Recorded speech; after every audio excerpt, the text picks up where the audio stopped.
इस वक्त middle east की जमीन एक बार फिर सुलग रही है। मिसाइलों और ड्रोन्स की गूंज से पूरी दुनिया में जैसे सांसें अटकी हुई हैं। और ये सवाल अब सिर्फ न्यूज़ चैनलों की हेडलाइंस में नहीं है, बल्कि शायद हम सबके मन में है। दशकों से जो लड़ाई पर्दे के पीछे चल रही थी, वो अब खुलकर दुनिया के सामने आ गई है, और इसके नतीजे बहुत बहुत गंभीर हो सकते हैं। तो चलिए इस बेहद उलझी हुई सिचुएशन को एक एक करके परत दर परत समझते हैं, क्योंकि ये अब कोई प्रॉक्सी वॉर नहीं है जहां कोई किसी और के कंधे पर रखकर बंदूक चला रहा हो। नहीं, ये ईरान, इजराइल और अमेरिका के बीच एक डायरेक्ट मिलिट्री टकराव है। इस पूरे विश्लेषण की शुरुआत उस एक घटना से करते हैं जिसने इस छिपे हुए युद्ध को एक खुले मैदान की जंग में तब्दील कर दिया।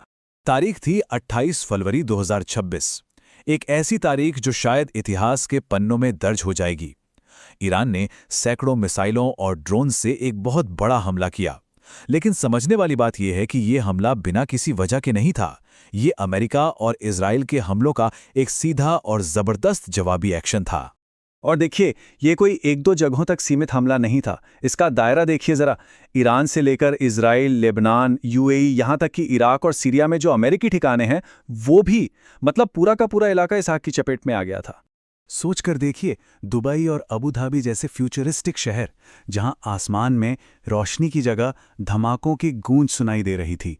हाँ, ये बात सही है कि उनके एयर डिफेंस सिस्टम्स ने कई हमलों को नाकाम कर दिया, लेकिन जो डर था वो हवा में फैल चुका था।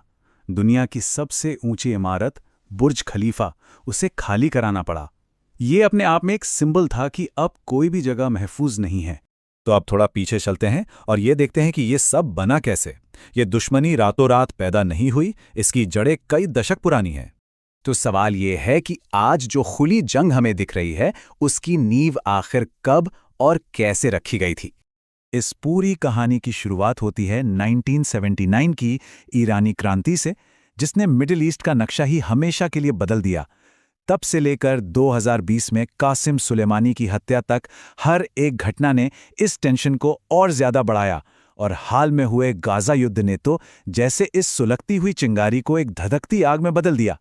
दशकों तक इन देशों ने जो लड़ाई लड़ी, उसे एक्सपर्ट्स शैडो वॉर या छाया युद्ध कहते हैं। मतलब आमने सामने की लड़ाई के बजाय प्रॉक्सी ग्रुप्स, साइबर अटैक्स और सीक्रेट ऑपरेशंस के जरिए एक दूसरे को कमजोर करना। लेकिन अब वो परछाइयां हट चुकी हैं और लड़ाई खुले मैदान में है। ठीक है, तो अब जरा समझते हैं कि इस जंग के मैदान में कौन कौन से मेन प्लेयर्स हैं और किसके पास कितनी ताकत है। अब इस स्लाइड में जो बात वाकई दिलचस्प है, वो है इनकी ताकतों का फर्क। देखिए, एक तरफ है अमेरिका की विशाल सेना और उसके 11 एयरक्राफ्ट कैरियर्स, तो दूसरी तरफ है इजराइल का वो जबरदस्त आयरन डोम डिफेंस सिस्टम। और फिर है ईरान, जिसके पास एक बड़ी सेना है और एडवांस्ड ड्रोन टेक्नोलॉजी में महारत है। ये एक ऐसा इक्वेशन है जो बैलेंस नहीं है, लेकिन बहुत खतरनाक है। ये शतरंज के उस खेल जैसा है जहां हर खिलाड़ी के पास अलग अलग मोहरें हैं, लेकिन हर कोई शय और मात देने की ताकत रखता है। और हाँ, ये लड़ाई सिर्फ इन 3 देशों तक ही सीमित नहीं है। इसमें हिजबुल्लाह, हमास और हूतियों जैसे बहुत पावरफुल प्रॉक्सी ग्रुप्स भी शामिल हैं, जो इस पूरे रीजनल कॉन्फ्लिक्ट को और भी ज्यादा कॉम्प्लेक्स और खतरनाक बना देते हैं। ये आग अब सिर्फ मिडिल ईस्ट तक ही सीमित नहीं है, इसकी तपिश पूरी दुनिया महसूस कर रही है। चलिए देखते हैं कि इसका ग्लोबल इम्पैक्ट क्या हो रहा है। सिर्फ एक दिन में +13%, ये सिर्फ एक नंबर नहीं है। इसका मतलब समझिए। इसका मतलब है कि दुनिया भर में ट्रांसपोर्ट महंगा हो जाएगा, खाने पीने की चीजें महंगी हो जाएंगी। मिडिल ईस्ट में दागी गई एक मिसाइल का असर दुनिया के किसी दूसरे कोने में किसी के घर के बजट पर पड़ता है।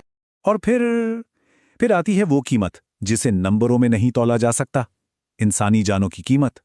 शुरुआती रिपोर्ट्स के मुताबिक 200 से ज्यादा लोग मारे जा चुके हैं। ये सिर्फ आंकड़े नहीं हैं, ये परिवार हैं, कहानियां हैं, जो इस जंग की भेंट चढ़ गई। इसका असर हर तरफ नजर आ रहा है। इंटरनेशनल फ्लाइट्स या तो कैंसिल हो रही हैं या उनके रूट बदले जा रहे हैं। रेड सी में शिपिंग और व्यापार ठप पड़ा है और दुनिया भर के स्टॉक मार्केट्स में भारी उथल-पुथल है। यूएन में इमरजेंसी मीटिंग्स हो रही हैं और इसी सब के बीच ईरान के सुप्रीम लीडर अयातुल्लाह खामेनेई के निधन की अपुष्ट खबरें टेंशन को और भी बढ़ा रही हैं। अब हम इस पूरे एनालिसिस के सबसे जरूरी हिस्से पर हैं। मौजूदा स्थिति आखिर है क्या और आगे क्या हो सकता है। तो देखिए, ये उम्मीद कि सब कुछ जल्दी खत्म हो जाएगा शायद सही ना हो। अमेरिकी अधिकारियों के बयानों को माने तो ये सिर्फ शुरुआत है। ये मिलिट्री ऑपरेशन अगले 4 से 5 हफ्तों तक खिंच सकता है, जिसका सीधा मतलब है और ज्यादा अनिश्चितता और ज्यादा खतरा। देखिए, जंग के माहौल में सच और अफवाह में फर्क करना बहुत मुश्किल हो जाता है। इसलिए ये समझना जरूरी है कि क्या कंफर्म है और क्या सिर्फ अफवाह। ये बात कंफर्म है कि ये लड़ाई अब सीधे हमलों तक पहुंच गई है, लेकिन ये कोरी अफवाह है कि तीसरा विश्व युद्ध शुरू हो चुका है या बुर्ज खलीफा जैसी कोई इमारत नष्ट हो गई है। हमें फैक्ट्स पर ध्यान देना होगा। तो आखिर में बस यही कहा जा सकता है कि मिडिल ईस्ट की ये आग अभी एक बड़ी जंग में नहीं बदली है, लेकिन हर एक मिसाइल, हर एक ड्रोन, हर एक बयान दुनिया को एक बड़े टकराव के एक कदम और करीब ला रहा है। और सवाल अब भी वही है, क्या ये तीसरे विश्व युद्ध की आहट है या डिप्लोमेसी आखिरी पल में इसे रोक पाएगी? इस तरह के और वीडियो देखने के लिए सब्सक्राइब करें डिवाइन स्टडी के YouTube चैनल को और वीडियो को लाइक करके अपने दोस्तों के साथ शेयर करें।